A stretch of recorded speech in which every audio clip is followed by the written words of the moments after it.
समर्थ MS collection मध्ये स्वागत आहे। आपण ज्या दिवाळीच्या आधीपासूनच सेल करतोय ही आपण डिझाइन बनवून घेतोय, त्याच्यामुळे तुम्हाला ही डिझाइन कुठेही दिसणार नाही कॉपी झालेली, कारण की आपण स्वतः बनवतोय।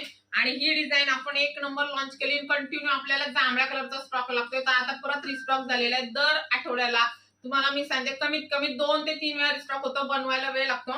तर जांभळा स्पेशल ज्यांना बुकिंग करायचं आहे, एक नंबर आहे। मिष्टी कापड कलांजली विथ फुल्ली हँडवर्कचा ब्लाउज पीस आहे। प्राइस मार्केटला जर तुम्ही असं घ्यायला गेली साडी ही तर मिनिमम 4,500 ते 5,000 आहे। आपल्याकडे फक्त मिळणार आहे साडी आणि विथ हँडवर्कचा ब्लाउज पीस सकट। डायरेक्ट पेमेंट करायचंय 3400 रुपये, शिपिंग फ्री आहे। बघा मिष्टी कापड मध्ये वाव अशी बघा कलांजली येणार आहे, जांभळा कलर, ऑल ओव्हर बुट्ट्या, ऑल ओव्हर बुट्ट्या येणार आहे, जबरदस्त आहे। हे पूर्ण हँडवर्क आहे, जवळनं बघा, हे बघा पूर्ण हँडवर्क आहे, हाताला मीनाकारी पण आहे, डायमंड आहे, हे असं दोन्ही हाताला आहे। प्लस तुम्हाला हे फ्रंट साईडला येणार आहे, बघा हे फ्रंट साईडला येणार आहे आणि हे तुम्हाला बॅक साईडला नेक जाणार आहे। असं पूर्ण हँडवर्क सकट सुंदर अशी तुमची कलांजली जाणार आहे, फक्त 3400 रुपये। ज्यांना पाहिजे पटकन स्क्रीनशॉट घ्यायचा आहे, दिलेल्या नंबरवर संपर्क साधायचा आहे आणि आपली साडी बुक करायची आहे। आणि एमएस कलेक्शन इंस्टा, फेसबुक, युट्यूबला फॉलो, सबस्क्राईब करायला विसरू नका। थँक्यू।